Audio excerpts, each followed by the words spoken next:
Hi sir, मेरा नाम संगीता आनंद है और मैं आपसे पूछना चाहती हूँ कि डायलॉग जब भी याद करती हूँ तो ठीक से याद नहीं होते हैं, बीच की लाइन गायब हो जाती है। तो डायलॉग को कैसे याद करें कि ताकि अच्छे से याद हो जाए और कैमरे के सामने हम परफॉर्म कर सके अच्छे से। ओके। एक्टर बनने का सबसे आसान तरीका अवार्ड विनिंग एक्टिंग गुरु वीरेंद्र राठौर का best seller acting method switch on switch off acting method है। इस कोर्स से सीखकर आप भी कुछ ही दिनों में एक बेहतरीन एक्टर बन सकते हैं, जिसे साबित करते हैं इसके अमेजिंग अमेज़न और गूगल के ratings and reviews. Switch on switch off acting method अभी तक का सबसे सरल और प्रभावी मेथड है, जो आपके समय और महंगी फीस दोनों को बचाता है। Switch on switch off acting method course book आपको Amazon, Flipkart, joint films website पर अवेलेबल है। देखिए संगीता, अभी आपने क्लास शुरू किया है, अभी आप वो सीख भी जाओगे। डायलॉग बहुत आसान है याद करना। क्या क्या प्रॉब्लम आती है पहले उस कॉज को समझ लेते हैं। जो रूट कॉज है डायलॉग याद ना होने के, उसको समझते हैं। हम डायलॉग को हमेशा रटते हैं, है ना। जब भी आप रट के कोई चीज़ याद करोगे तो वो टेम्परेरी होती है, वो परमानेंट नहीं रहती। याद आपको हमेशा दो चीज़ें रहती हैं। एक, जिसके साथ आपका एसोसिएशन है या इमोशनल कनेक्शन है। आपकी नॉर्मल लाइफ में भी वो चीज़ें आपको याद होंगी जिसके साथ आपका एसोसिएशन है कोई या इमोशनल कनेक्शन है, वो आप कभी ज़िंदगी में नहीं भूलते हो और उनको कभी याद भी नहीं करते हो, है ना। भले वो आपका मोबाइल नंबर हो सकता है या आपका घर का नंबर हो सकता है, जिनके नाम हो सकते हैं, है ना, या मोहल्ले का कोई एड्रेस जो आपका सबसे पहला, वो आज भी याद होगा, पूरा पूरा याद होगा। उसमें अगर वो भी लिखा था कि इस गली के सामने, उस गली के सामने, वो भी याद होगा, क्योंकि उसके साथ आपका एसोसिएशन था, इमोशनल कनेक्शन था। दूसरा, याद रहती हैं चीज़ें जो रिपीट हो जाती हैं। तो अभी क्या हो रहा है, जब हम डायलॉग याद कर रहे हैं तो हम एक पैटर्न पे काम कर रहे हैं। कौन से पे? रिपीट वाले पे। एसोसिएशन और इमोशनल कनेक्शन पे काम नहीं हो रहा है, इसलिए वो याद नहीं हो पाता है।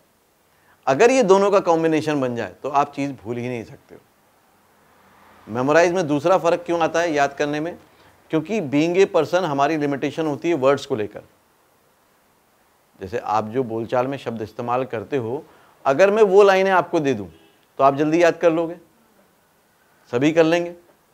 जो बोलचाल आप बोलते हो, जो शब्द आप इस्तेमाल करते हो, अगर मैं उस मोनोलॉग को, डायलॉग को उन शब्दों के साथ कन्वर्ट कर दूं, कितना आसान हो जाएगा? हो जाएगा ना। क्यों? क्योंकि वो कनेक्शन इसलिए बन रहा है बिकॉज वो वर्ड्स आपने इतने रिपीट किए हैं कि वो आप इजीली आदतन बोल देते हो। लेकिन जो कैरेक्टर आप प्ले कर रहे हो, उसके शब्द, उसके वोकैबुलरी अलग होगी, सेंटेंस स्ट्रक्चर अलग होगा, तो हम उतनी जल्दी पकड़ नहीं पाते हैं। हालांकि हमको लगता है कि ये शब्द हम जानते हैं, लेकिन हमने इस्तेमाल नहीं किए हैं, हमने उसको रिपीट नहीं किया है, और जो चीज़ रिपीट नहीं हुई याद नहीं होगी। तो उसके लिए जब आप ज़्यादा से ज़्यादा पढ़ते हो तो वो वर्ड्स नए नए आप सीखते हो, है ना। नॉर्मली मैंने बताया ना, एक एवरेज आदमी पूरी ज़िंदगी में 50 से 100 शब्द बोलता है, जबकि आप अगर एक्टर बने हो तो इतने शब्द तो आपको नए रोज़ बोलने पड़ते हैं।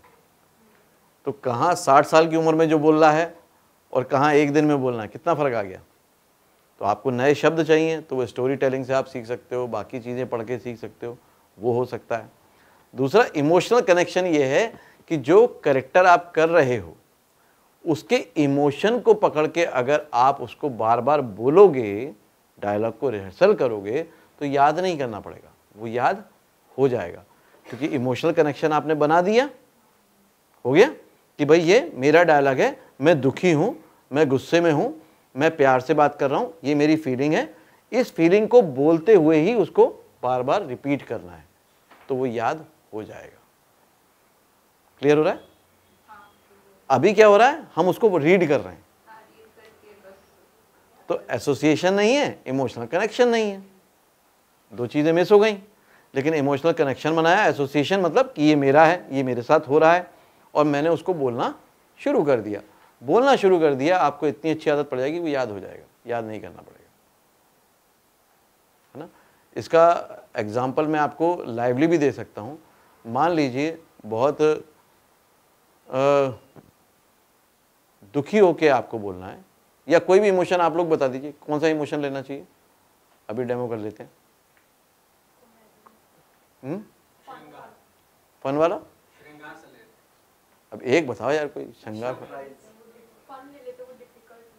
फन का ले लें, मतलब फ़नी वे में, बहुत ज़्यादा फ़नी वे में, ठीक है। आप बहुत अभी मस्ती के मूड में हो, लाइट मूड में हो, दोस्तों के साथ हो, ओके। और आपको ये बोलना है कि लाइन है आपकी, हाँ मैं एक पागल हूँ। क्या है? मस्ती में बोलो, पूरे मस्ती में बोलो, फन में बोलो। हाँ मैं एक पागल हूँ। कितनी मस्ती बोल सकते हो, बोलो। पागलों की तरह बोलो ना, लेकिन बोलो बोलो। अब ये पागल ऐसा कौन होता है? अगर दोस्त ने किसी ने बोला यार तू तो एकदम पागल है, तो रिएक्शन में कैसे बोलोगे? कैसे बोलोगे? बोलो। हाँ मैं पागल हूँ। और इतना बड़ा पागल हूँ, जेंडर आपने हिसाब से करना, और इतना बड़ा पागल हूँ, बोलो। और इतना बड़ा पागल हूँ कि अगर मैं तुझे मार भी दूं तो कोई मेरा कुछ नहीं बिगाड़ सकता, कोई मेरा कुछ नहीं, क्योंकि मैं तो एक पागल हूं। अब इसी मूड में, इसी इमोशन में सिर्फ इसको 5 बार बोलो जरा, और इंटेंसिटी बढ़ाते जाओ, करो। हाँ मैं एक पागल हूँ, हाँ मैं एक पागल हूँ, और इतना बड़ा पागल हूँ कि तुझे मार भी दूँ तो कि अगर मैं तुझे मार भी दूं, पूरा फन में बोलो, पूरा फन में, मस्ती में, तो मेरा कोई कुछ नहीं बिगाड़ सकता, क्योंकि मैं तो एक, बोलते जाओ, बोलोगे नहीं तो नहीं होगा, रिपीट करना है।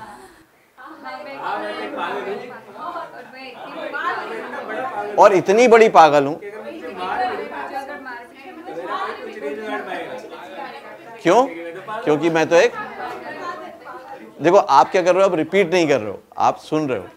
रिपीट करना है, उस इमोशन के साथ करना है, याद हो जाएगा, याद करना नहीं पड़ेगा।